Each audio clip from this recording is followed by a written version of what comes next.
34 tahun. 34 tahun. 34 tahun yang lalu, mungkin ada yang saya lupa dan lain sebagainya ya. Saya mengawali karir di LPD Desa Debualu ini tepatnya tanggal 28 November 1989. Sudah sedih di LPD, saya berhenti di proyek, cuman saya bekerja kalau malam hari. Malam hari saya jadi kasir di bioskop di Central Theater. Teman-teman di sana saya gabung ya. Itu bisa sampai menjelang pagi juga kita bekerja di situ. Terus lagi ke LPD. Nanti malamnya kerja lagi di ada tawaran dari LPD untuk kita bekerja. Nah, pun itu sebenarnya saya bukan orang pertama menjadi karyawan di LPD. Ada teman kita ya, senior Tiang sendiri, itu bekerja hanya 1 minggu sudah keluar dia. Saya mencoba ini apa mungkin gitu ya, saya bisa di sini di LPD pada saat itu.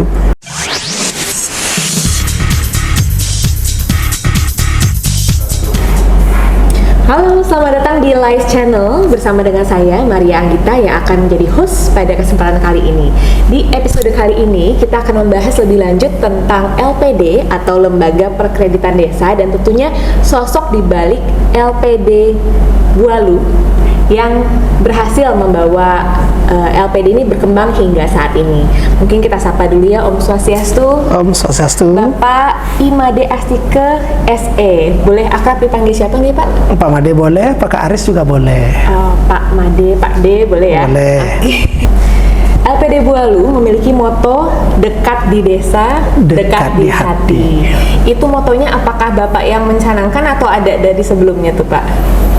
Terima kasih ya terkait dengan moto itu sendiri, yaitu LPD Bualu dekat di desa, dekat di hati. Itu kebetulan saya sendiri yang membuat. Itu tercetus tahun 2008. Kenapa gitu ya? Saya lanjut dulu. Kenapa dibuat seperti itu? Karena LPD pada umumnya itu hanya ada di desa adat, tidak kemana-mana dia. Nah, kita berada di desa adat, mau dibawa kemana? Kalau tidak lari ke hati Krama, tak ada jalan lain buat kita, hanya di situ. Maka LPD Bualu dekat di desa, dekat di hati, itu moto kita. Berarti dari pengurus dari desa untuk desa juga Pak ya? Ya, boleh juga dikatakan demikian, boleh dikatakan demikian. Tetapi yang lebih luas adalah Krama desa adat. Krama desa adat. Baik. Nah, Pak D, ini boleh diceritakan dikit dong, bagaimana sih perjalanan meniti karir dari awal didirikannya LPD ini? Sebenarnya sungkan banget sih nyebut yang gitu ya. Sungkan banget rasanya, seolah kita pamer gitu ya. Tapi karena ini adalah hal yang harus saya jawab, ya saya coba untuk menerawang kembali ini, karena sudah jauh banget ya, 34 tahun. 34 tahun. 34 tahun yang lalu, mungkin ada yang saya lupa dan lain sebagainya ya. Saya mengawali karir di LPD Desa Debualu ini tepatnya tanggal 28 November 1989. Pada saat itu saya diberi tugas sebagai kolektor tabungan. Mungut tabungan keliling ke masyarakat itu.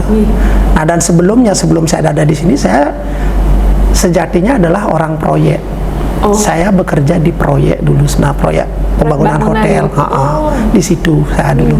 Nah, karena LPD didirikan pada tahun 89 itu, ada setelah lomba desa dan gini seterusnya, akhirnya bangunlah LPD. Nah, kita diminta untuk mengabdi. Nah, yang loloskan pada saat itu untuk mau mengabdi gitu ya. Dari menjadi kolektor tabungan itulah pertama kali saya merasakan berhadapan dengan masyarakat langsung yang terkait membawa nama satu perusahaan. Dan perusahaan itu baru berdiri, tidak ada apa sama sekali. Jujur aja pada saat itu saya minder banget gitu ya. Satu, saya bukan memang dilatih untuk menjadi seorang pegawai yang sesungguhnya, tapi saya belajar dari baru pertama kali.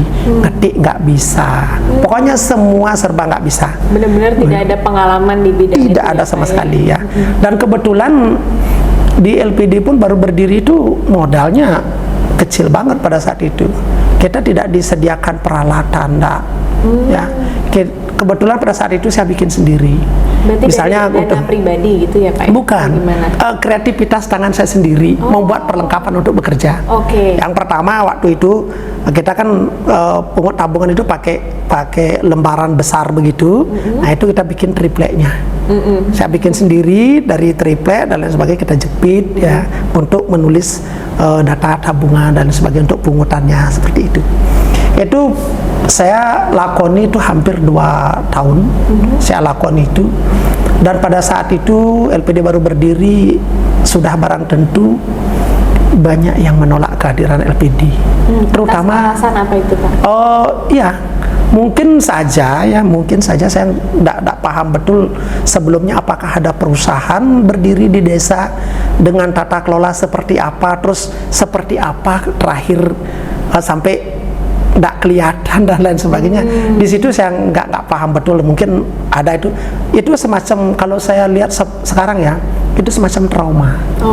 Trauma oleh masyarakat terhadap apa yang dibangun di desa itu hancur dia seperti itu. Nah, berangkat dari situ semakin hari saya mencoba untuk mengikuti perjalanan LPD. Semakin ke dalam saya semakin tersiksa sesungguhnya pada saat itu. Waduh. Ya benar. Itu masuk tahun kedua ya Pak ya? Sudah melewati tahun kedua. Sudah melewati. Itu saya masih trauma. Apapun yang dibikin di desa tidak akan pernah berhasil gitu. Nah itu tantangan bagi saya pada saat itu. Karena setelah saya berjalan dan lain sebagainya, penolakan di sana sini. Terutama saya berpikir mungkin saya yang ditolak gitu. Tapi pada saat itu Pak pimpinan ya sudah almarhum, beliau ikut membantu saya di lapangan pada saat itu. Beliau berhasil dapatkan 5 nasabah. Saya untuk 1 nasabah itu saya kejar 2 minggu. Ya. Dan yang saya dapatkan dari 2 minggu itu hanya 500 rupiah yang warna kuning itu loh. Oh, yang logam itu? Logam itu yang saya dapatkan pertama kali. Nah itu saya kumpulkan dan akhirnya LPD tumbuh berkembang, sedikit-sedikit dipercaya oleh yang awalnya yang mempercaya itu adalah orang tua. Orang-orang tua yang sulit sekali kita korek identitas pribadinya. Oh ya? Ambil contoh gitu ya. Ada kakek-kakek, ada nenek-nenek ya. Kalau kita tanya nggak mau nyebut namanya. Oh gitu ya? Ya, akhirnya kita bikin siapa Odah siapa gitu. Iya. Kita namanya seperti itu. Nah kalau sekarang di audit itu fiktif kan? Iya. Tetapi itulah yang membuat LPD berhasil. Pada saat itu itu berhasil kita kumpulkan. Akhirnya pada saat itu saya punya nasabah 15 orang. Itu saya rutin saya cari setiap hari, akhirnya bisalah tumbuh berkembang. Dan terakhir saya dipindahkan menjadi koordinator oleh Pak pimpinan yang terdahulu ya. Saya punya nasabah kalau nggak salah itu cuman berapa ya, 28 orang. Itu menginjak tahun keberapa tuh Pak? Itu sudah masuk tahun ketiga itu. Tahun ketiga ya? Dan kita tidak digaji. Kita nggak digaji sama sekali, sesen pun kita tidak digaji. Itu saya alamin hampir 2 tahun ya nggak digaji. Oh berarti pada saat itu Bapak masih bekerja juga ya di perusahaan atau di proyek? Enggak, kalau sudah di LPD saya berhenti di proyek, cuman saya bekerja kalau malam hari saya jadi kasir di bioskop di Central Theater. Teman-teman di sana saya gabung ya, itu bisa sampai menjelang pagi juga kita bekerja di situ. Terus lagi ke LPD. Nanti malamnya kerja lagi artinya siang malam lah kita bekerja, karena memang nggak ada apa pada saat itu. Saya jujur aja, saya nggak miliki apapun pada saat itu. Ya syukur ada tawaran dari LPD untuk kita bekerja. Nah pun itu sebenarnya saya bukan orang pertama menjadi karyawan di LPD. Ada teman kita ya senior Tiang sendiri itu bekerjanya 1 minggu sudah keluar dia. Saya mencoba ini apa mungkin gitu ya, saya bisa di sini di LPD pada saat itu. Kantor kita jujur saya masih terbayang betul ya, masih ingat betul. kantor kita itu plesterannya itu ditiup angin atau kita lewati runtuh ya, gitu. Begitu ya. Seperti kena gempa gitu. Nah, kita lewati, jangan kan disentuh, dilewatin aja kayak gitu. Itu masih bisa saya ingat dengan baik gitu ya, karena itu adalah pengalaman pertama. Itu sih yang dilakukan. Terus berlanjut di dua tahun itu saya dipindahkan menjadi koordinator. Ada teman-teman yang lain udah masuk di tahun 90, ada 2 orang teman kita yang masuk. Itu saya diberi kesempatan untuk memberi training kepada mereka gitu. Baru ya. Dan pada saat itu saya juga berpikir sama teman saya itu ya, yang apa mungkin dia akan betah gitu loh. Nah, dengan kondisi kita seperti ini ya, akhirnya mereka bisa jalan. Ada 1 sampai sekarang. Oh ya? Ya, masih sampai sekarang kita ajak di sini dia.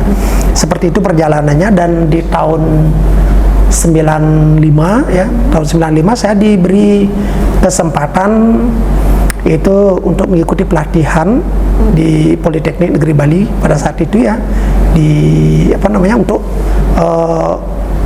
komputerisasi.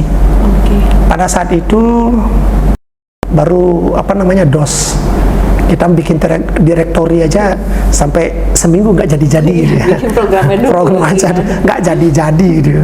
Nah itu yang saya alamin. Terus saya dipindahkan, diberi kepercayaan menjadi Kabagdana.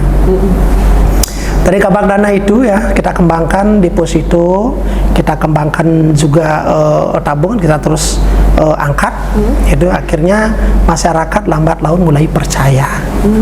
Nah, percaya, maka di saat saya membuat moto tadi itu saya sudah jabat sekretaris tahun 2008. Saya naik di tahun 2006. Ya, saya jadi sekretaris, duduk di kepengurusan. Baru saat itu saya meng-create yang model-model begitu. Terus warna juga ya, warna orange sama hitam gitu. Itu kita ambil dari catur warna dalam agama Hindu. Itu kan ada 4 warna, di mana 4 warna itu saling berkonjungsi satu sama lain sesuai dengan waktunya. Nah, ambil saya giniin dulu dari pagi ya. Pagi itu pasti berkonjungsi antara warna merah sama warna kuning, maka orange kan. Nah, ke atas putih gading, putih sama kuning itu jadi satu, jadinya ya mendekati krem lah gitu. Terus sore hari kembali dia warna merah sama warna kuning, dan di bawahnya warna hitam. Yaitu maka konsep warna yang kita usung sampai hari ini adalah Sandia Kalaning Buana.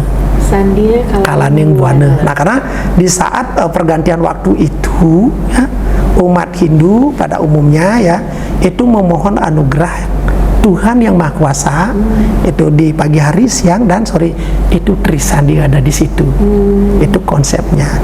Dan waktu kita geber warna orange sama hitam itu, pada saat itu saya punya program membumikan LPD. Maksudnya gimana? Nah, gini, supaya itu tadi mendekatkan di hati masyarakat kan. Nah, LPD tidak dikenal, apa itu LPD, yang tidak ada yang kenal kan, karena memang sedikit sekali yang kenal dengan LPD. Nah, dari itu dengan pada saat itu kita bertekad bersama tim yang kita miliki untuk membuat warna orange di Catus Pate. Itu akhirnya kita jalan santai untuk pertama kali. Jalan santai sore pagi ya, pada saat itu pagi jalan santai untuk merayakan ulang tahun. Akhirnya kita coba lihat, saya berada di lantai 2 memantau pada saat itu sambil menunggu Bapak Lurah untuk membuka jalan santai. Benar-benar orange semua ya Pak ya? Nah, itu yang membuat saya terus terang pada saat itu bangga banget, merinding saya. Oh, berarti LPD ini sudah mulai dicintai, dikenal oleh masyarakatnya. Maka semakin kuat saya tuh mempublikasikan moto itu. Berarti sudah ada di hati masyarakat gitu. Itu yang membuat sehingga ada moto, ada warna orange, dan memang itulah perjalanan dari saya itu untuk bisa bergerak.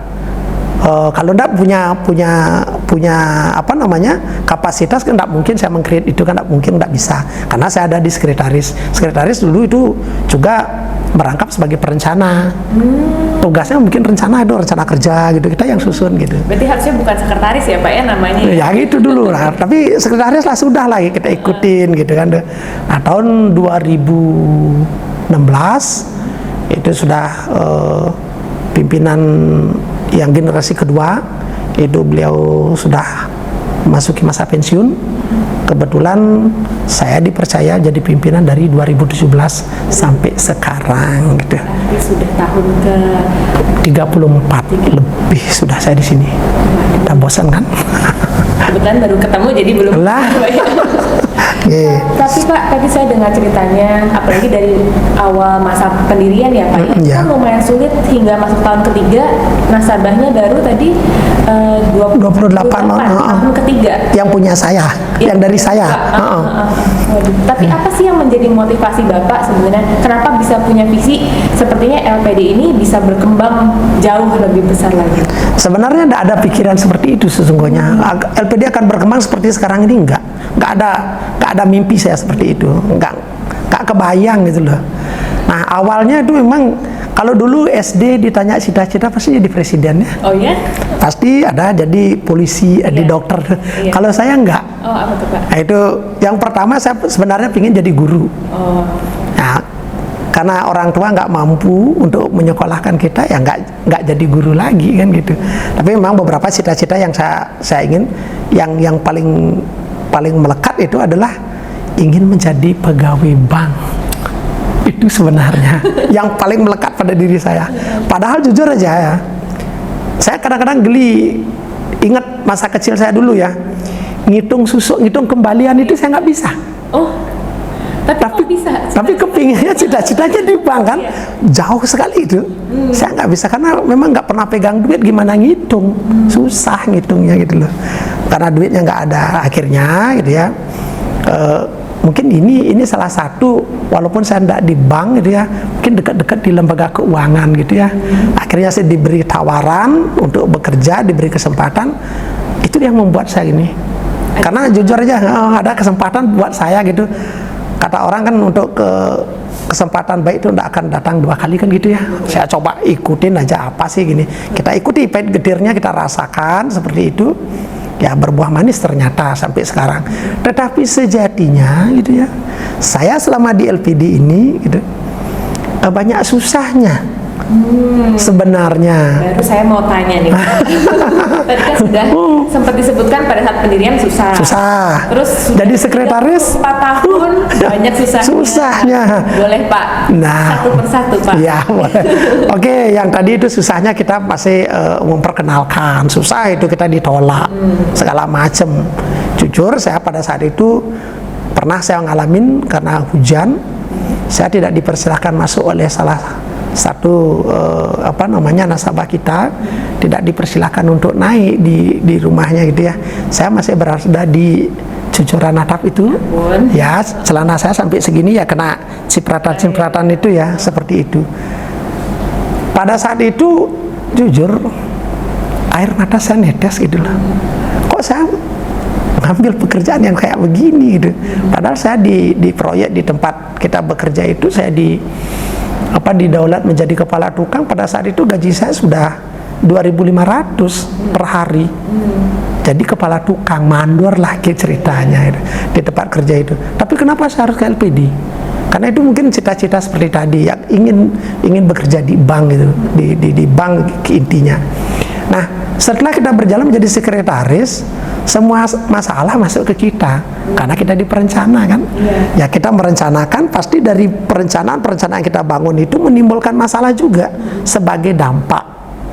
Apapun yang kita lakukan ada dampak kan, sebab akibat kan. Nah ini masalah kan banyak, nah kita yang kena, ya sudahlah, kena tidak apa-apa. Setelah jadi kepala, masalahnya kita dihantam COVID itu paling Paling melelahkan jujur aja COVID kemarin itu. Berarti tahun 2019 sampai tahun berapa tuh Pak yang benar-benar struggle-nya banget? Ya 2020 yang 2020 1920 ya. Iya. Oh, 1920 itu paling mengerikan itu. Jujur pada saat itu saya kurang tidur. Ya. Nah, udahlah diungkap seperti apalah kondisi saya pada saat itu, enggak usah saya ungkap di sini kan gitu. Tapi tetap saya jalanin langsung karena dengan COVID yang begitu dahsyatnya, LPD ini masih kita bisa kendalikan gitu loh. Itu yang membuat saya bersyukur, dan sekarang balik lagi otak saya sudah nggak berpikir bahwa COVID itu brengsek gitu ya. Tetapi saya justru mendapat pembelajaran yang luar biasa dari COVID. Coba kalau nggak COVID mungkin saya sudah sombong selangit kan, wah saya nggak ada yang ngalahin gitu, mungkin gitu.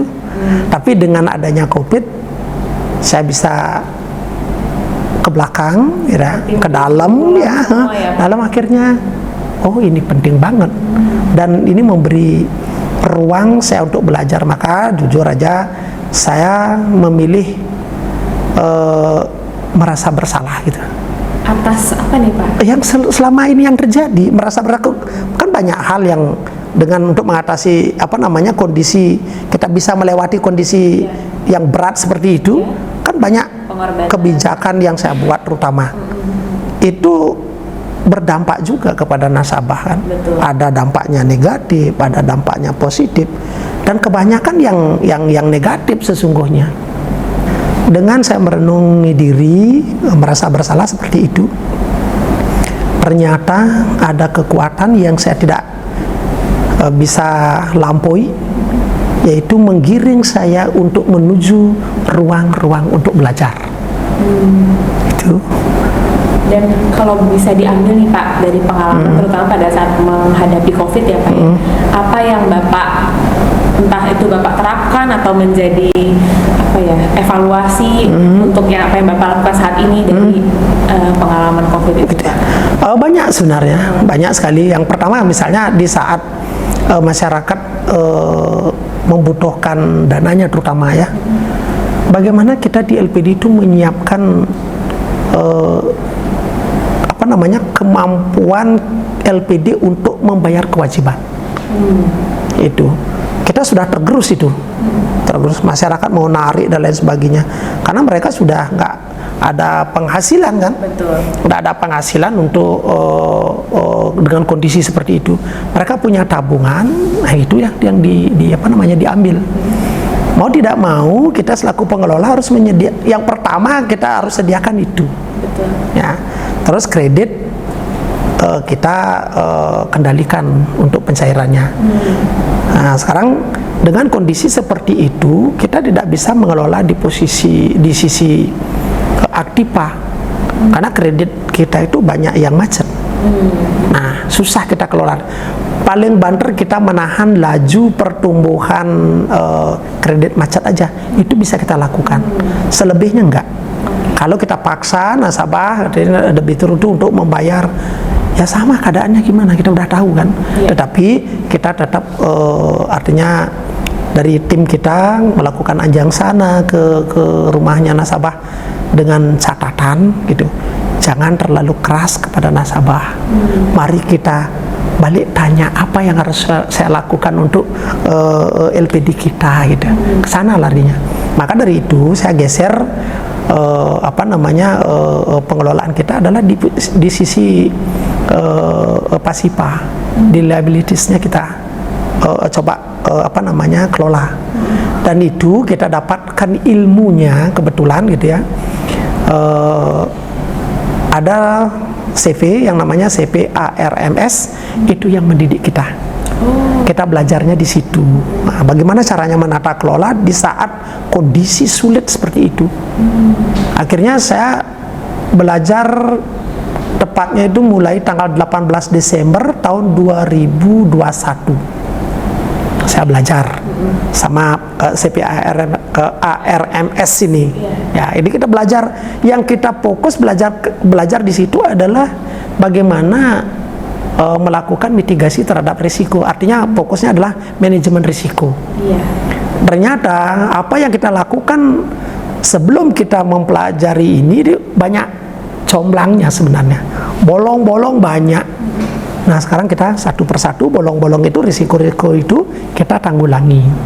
Itu yang kita lakukan. Nah sehingga apa yang kita ikuti di hasil pelatihan itu kita coba transformasi. Benturan juga gitu loh, ada benturan sistem yang sudah ada gitu. Bagaimana sekarang kita supaya dia tidak bikin hancur gitu. Kita combine, kita combine di sini mana sisi mana yang kita bisa sentuh dan sisi mana yang kita buat dia lentur sehingga nanti tidak kaku dia di saat tabrakan seperti itu, tidak kaku dia. Itu sih yang kita lakukan dan Astungkare sampai hari ini Mbak sendiri sudah masih lihat kita masih bisa. Tapi mohon maaf kalau dibilang kita berhasil belum, kita masih dalam konteks pembenahan gitu. Pembenahan. Ya. Tapi luar biasa banget sih Pak. Dari tadi saya dengar Bapak cerita mulai dari awal sampai sudah naik jadi sekretaris, jadi pemucuk sekarang ya Pak. Ya. Setiap tahap itu Bapak lakukan dan Bapak tidak pernah berhenti belajar. Yang saya tangkap itu dari tadi Bapak cerita. Ya, Astungkare kita diberi kesehatan terutama kan, dan diberi juga niat untuk belajar. Coba kalau niatnya nggak ada, walaupun ada kesempatan gitu. Dan saya punya niat dan ada yang menyambut. Dan dalam hal ini teman-teman yang positif kita ajak bergaul, kita bersama-sama dalam satu ruangan atau mungkin di satu kesempatan selalu ngobrolin risiko, nggak ngobrolin laba. Itu bedanya. Kalau dulu laba berapa? Sudah capek berapa laba gitu. Kalau enggak sekarang enggak, kita berpikir risiko apa sih yang kita hadapi di situ gitu. Itu balik. Balik semua gitu. Nah disitulah membuat ya sampai hari ini saya lebih lebih positif memandang sesuatu ya, dari maaf ya, kalau dulu sedikit aja yang nggak matching itu saya sering marah dulu. Tapi sekarang dengan pembelajaran seperti itu nggak marah lah gitu. Artinya kita sudah tahu dampaknya kan seperti itu gitu. Kita udah menyadari dampaknya sudah seperti itu gitu. Ya kita jalanin aja. Nanti dari dampak itulah kita akan mulai apa sih harus kita lakukan untuk melakukan mitigasi dan lain sebagainya. Ya Astungkare ketemu dia jalannya gitu. Ya. Wah, Pak, ini oke, berarti COVID berhasil dilewati, Pak, ya, masih tetap berjalan. Nah, boleh cerita juga dong, Pak, ada apa ya? Saya dengar ada sesuatu yang baru, baru atau enggak nih? Terkait itu ya, Pak, ATM tanpa kartu itu apakah dicetuskan di sini pertama atau apakah program yang sudah dijalankan di LPD lain atau gimana tuh, Pak? Mungkin boleh cerita sedikit. Sebenarnya sebelum kita realisasi ATM yang sekarang, sebenarnya dulu saya sudah pernah bekerja sama dengan salah satu vendor dan juga salah satu bank nasional yang kita ajak. Namun kita terbentur oleh regulasi. Itu saya sudah pernah kita sudah pernah menjajaki dan sebenarnya hampir terwujud itu. Nah, jeleknya saya itu tidak mau berhenti sampai di situ. Pokoknya orang mengatakan dia, kalau orang Jawa bilang tambeng gitu ya, atau orang Bali bilang bengkung gitu, bengkung ya. Pokoknya saya nggak kapok-kapok itulah, jalanin lagi, ketemu dah ini sekarang ketemu. Dan padahal sebelumnya ya teman-teman yang lain ya seperti di Kodia Denpasar, ada yang di Karangasem, Tabanan ya, Badung juga ada gitu ya, Gianyar gitu. Mereka sudah duluan menggunakan ATM. Itu merupakan hibah kalau nggak salah ya, hibah dan kerjasama dari salah satu bank daerah ya dengan pihak BKS Bali itu memberikan itu. Nah kebetulan kita di Kutai Selatan satu pun tidak dapat. Saya dijanjikan 2 unit ya. Nah, sampai hari ini nggak terrealisasi gitu ya. Nah itulah membuat lagi saya semakin hari semakin getol gitu ya, getol untuk bagaimana sih mewujudkan ATM gitu. Dan kebetulan tempat kita belajar tadi ya, saya bilang tadi kalau kita sebelum sampai di pembelajaran manajemen risiko level 5 tidak direkomendasi. Nah kebetulan kita dinyatakan sudah melewati sudah masuk di sana, sudah berada di level 5 itu diizinkan. Karena di situ akan bagaimana kita biaya itu bagaimana harus kita mengelolanya. Mengelola biaya terkait dengan pengadaan ATM, terus itu mahal itu. Ya, tapi kalau sudah pembelajarannya di level 5 itu mitigasi risikonya nggak mahal gitu. Pokoknya bisa. Udah masuk, udah hitungannya udah ada kan gitu. Nah seperti itu. Nah kebetulan juga karena saya udah getol seperti yang saya sampaikan tadi dengan ATM, akhirnya terwujudlah sudah di sini gitu. Tapi mohon doa juga kepada Keramba Desa Adat Bualu, nasabah LPD Bualu khususnya ya, ikut mendoakan agar ATM segera mungkin kita launching gitu ya. Sebenarnya sebelum ATM kita kan juga adopsi, akuisisi juga model-model seperti m-banking gitu. Ya seperti QRIS itu udah kita jalan semua itu. Maka sekarang tinggal kita connect ke ATM.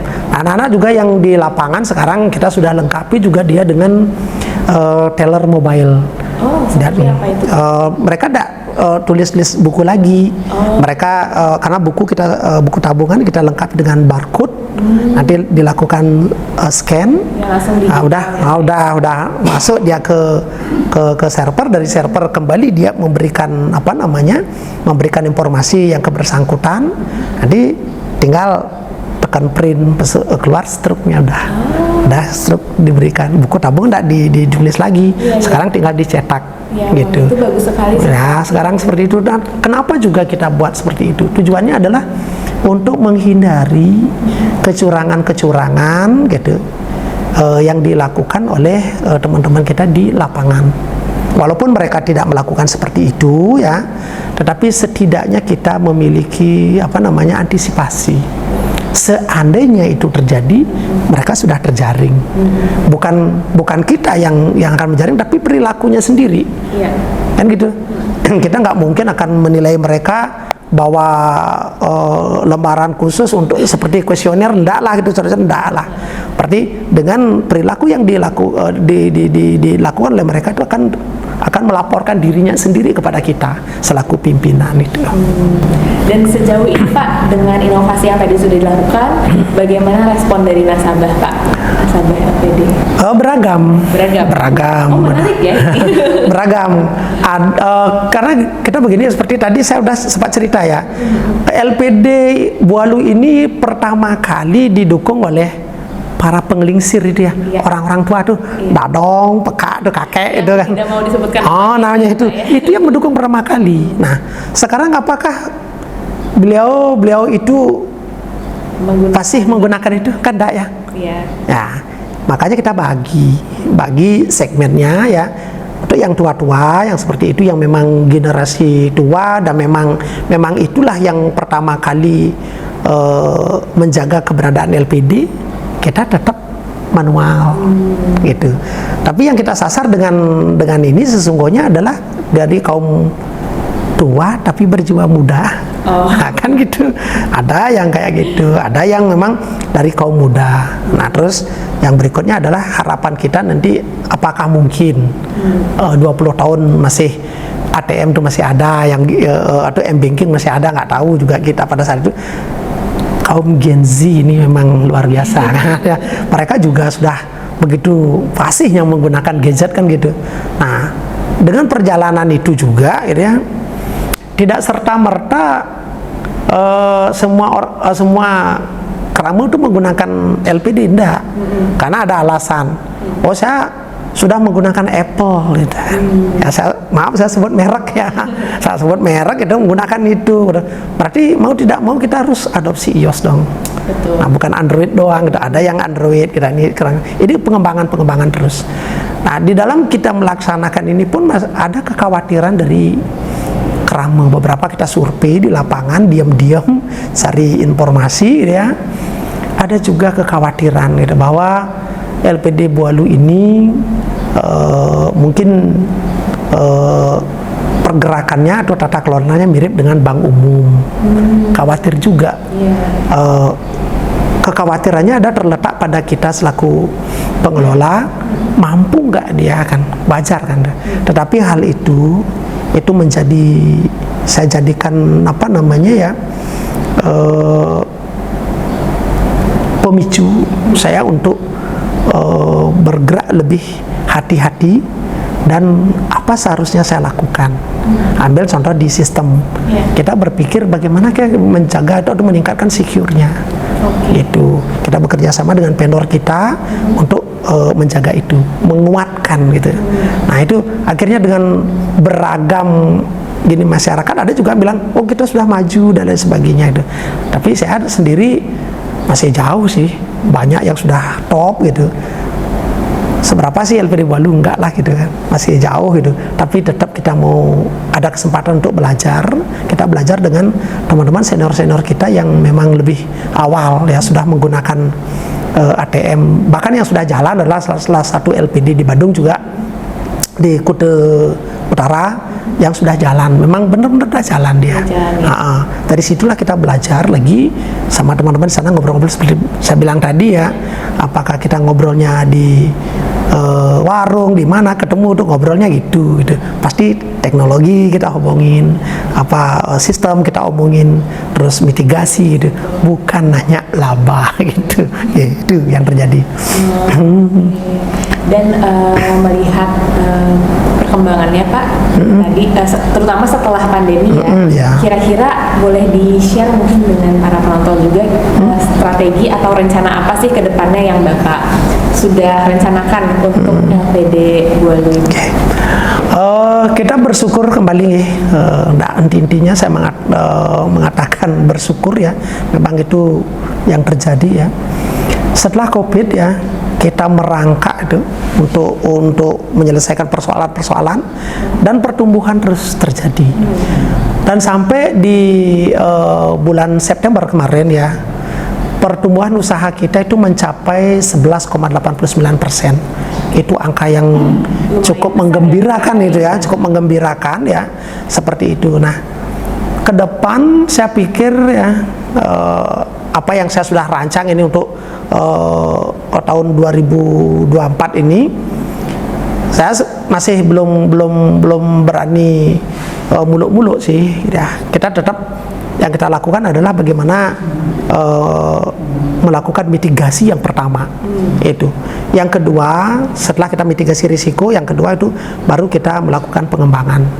Itu terus berikutnya adalah fokus di efisiensi juga gitu, supaya jangan jor-joran. Karena memang pada dasarnya gitu ya, mungkin Mbak sudah pasti tahu ya, yang namanya efisiensi itu identik dengan pengurangan biaya kan itu. Tetapi tidak semua biaya kita kurangi kita akan capai efisiensi. Ya, ada kalanya biaya tetap direalisasi bila perlu ditambah untuk mencapai efisiensi kan itu. Nah, ini bagaimana kita sekarang di sisi biaya ini, pembiayaan ini kita harus betul-betul cermat.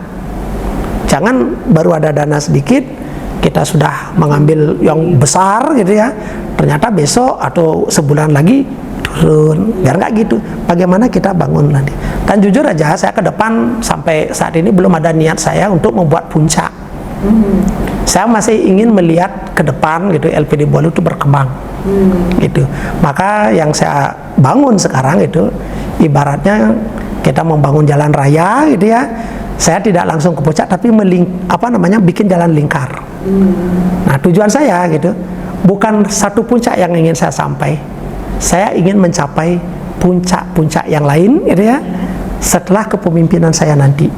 Artinya generasi saya di bawah saya nanti supaya dia punya jalan, supaya punya ruang untuk mencapai puncak-puncak yang lain. Itu sih yang saya lakukan. Luar biasa. Jadi bukan hanya memikirkan tentang saat ini aja ya Pak ya, tapi juga keberlanjutannya gimana generasi selanjutnya seperti apa.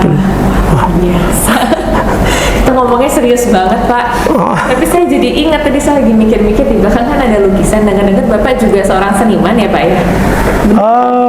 Seniman enggak sih. Seniman apa ini Pak? Bapak supaya agak ringan dikit tapi berat banget gitu. Ya kalau seniman enggak sih gitu. Cuman kenapa gitu ya? Kenapa saya juga coba melihat dari sisi saya melukis nggak bisa gitu ya.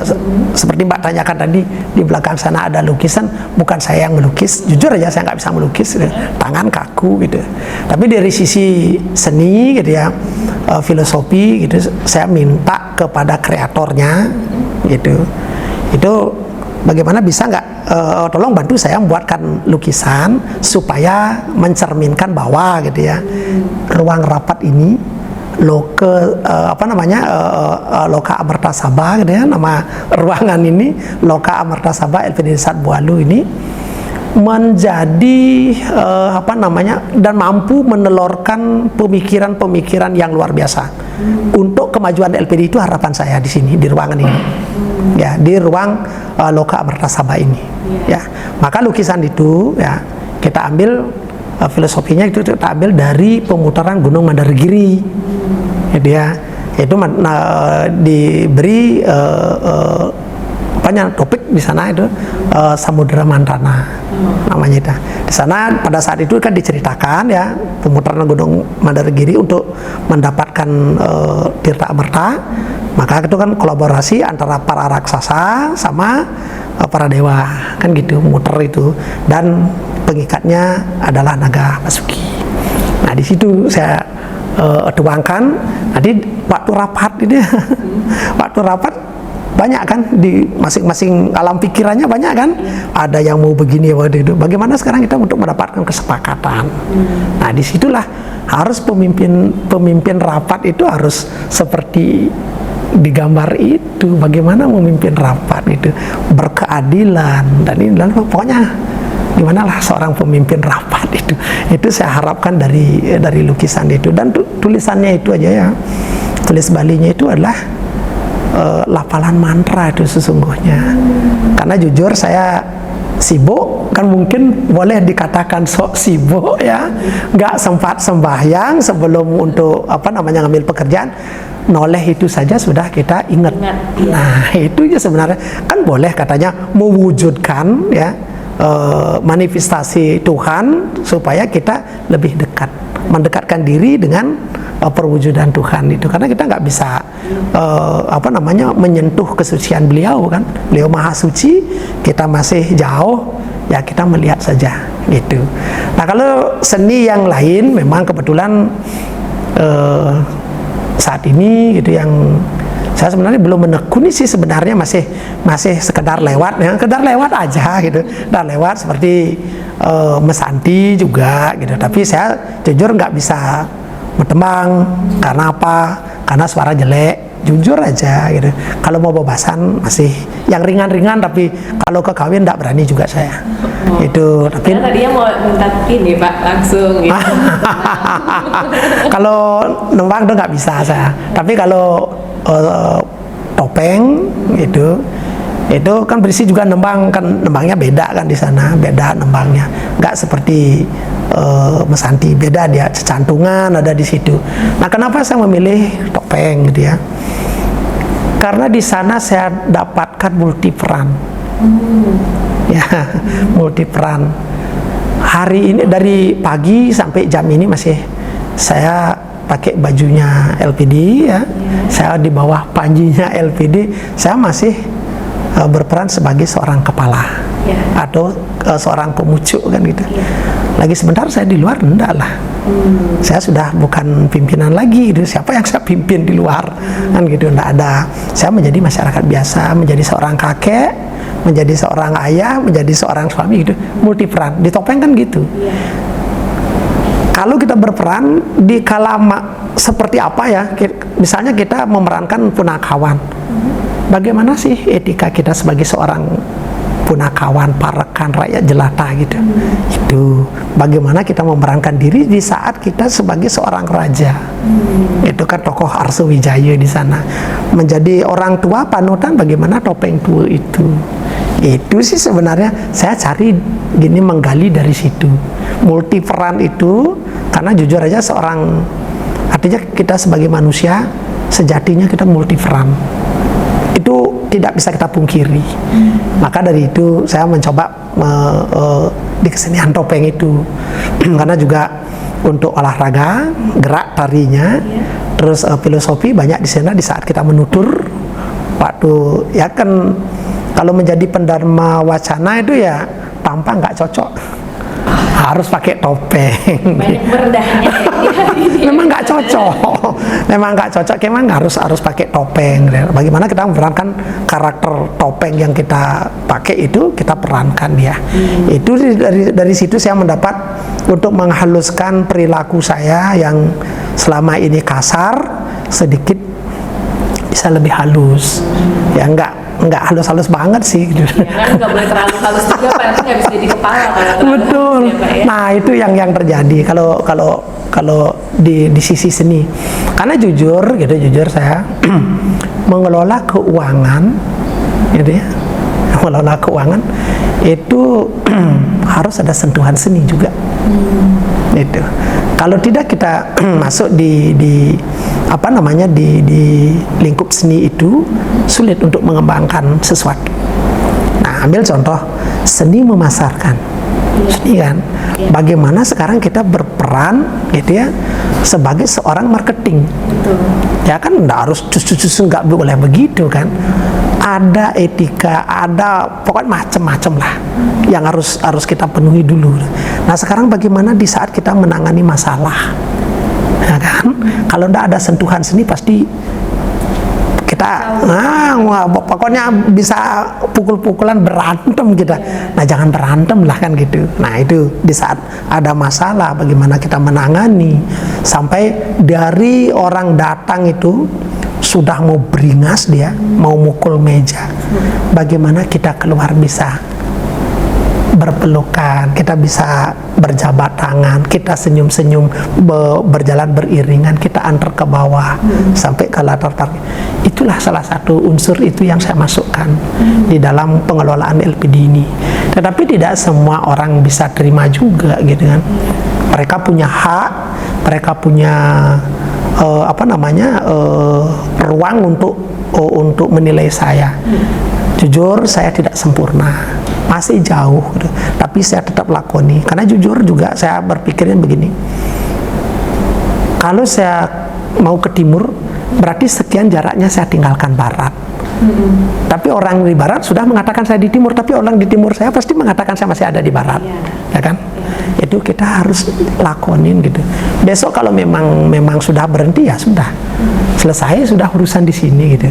Karena jujur saya tidak juga mau berlama-lama gitu ya, terlalu lama gitu ya, biar ada kesempatan buat adik-adik kita untuk melanjutkan ini. Mudah-mudahan, dan saya harapkan jauh lebih baik daripada saya ke depan. Karena saya tidak bisa kekal di sini. Karena mau tidak mau kita harus berhenti. Mau tidak mau gitu kan. Pokoknya ada waktu.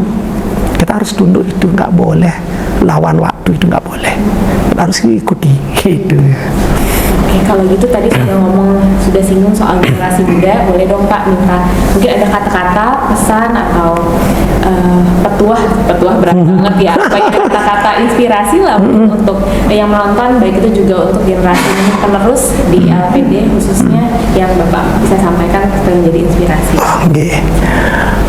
Harapan Tiang ya kepada generasi selanjutnya di LPD Desa Balu ini, yang pertama tuh jangan berhenti belajar. Karena dengan belajar kita akan mengetahui banyak rahasia, gitu. Sehingga nanti dari rahasia-rahasia itu akan terungkap, gitu. apa sih harus kita lakukan, di situ akan mengungkap gitu. Maka harus belajar itu yang pertama. Yang kedua, jangan terlalu a priori terhadap keadaan. Jangan menyalahkan keadaan. Keadaan itu juga akan mengantarkan kita pada suatu satu titik di mana kita akan bisa menemukan sesuatu yang sebelumnya kita tidak sempat pikirkan. Itu. Nah, yang berikutnya adalah yang ketiga gitu ya. Saya harapkan mari kita bangun kebersamaan. Kebersamaan dalam arti positif ini, jangan bersama-sama merusak. Itu jangan juga kita bersekongkol untuk merusak, itu jangan gitu ya. Dan kalau ada misalnya nggak cocok dengan teman gitu ya, kita harapkan mari kita kedepankan gitu ya, sikap-sikap yang positif untuk saling menghargai satu sama lain, saling mengkritik, tapi tujuannya adalah untuk mencapai sesuatu yang berharga untuk kemajuan LPD gitu sih. Juga kepada masyarakat juga seperti itu saya harapkan gitu ya. Masyarakat Kerama Desa itu nasabah itu jangan sungkanlah datang ke LPD untuk bertanya, karena LPD ini besar karena masyarakat oleh Kerama. Kalau kita hanya sebagai seorang pimpinan, hanya seorang diri, satu kepala seperti ini, ya nggak mungkin memikirkan banyak persoalan kan itu. Tapi dengan peran aktif daripada nasabah, saya yakin LPD Desa Adat Bualu ini akan mencapai keemasannya. Itu harapan saya kepada masyarakat. Kita aminkan ya Pak ya. Sekarang bisa berjalan nih. Baik Pak Made, terima kasih banyak atas waktunya, atas ngobrol-ngobrolnya. Para penonton Live Channel juga terima kasih banyak karena sudah stay sampai akhir akhir podcast ini. Semoga apa yang kita bincangkan bisa bermanfaat untuk teman-teman semua. Sekali lagi terima kasih untuk semua Pak Made. Semoga sehat selalu, sukses selalu, diberikan kebahagiaan selalu. Terima kasih. Terima kasih, saya Maria Anggita, pamit undur diri, sampai bertemu di episode berikutnya.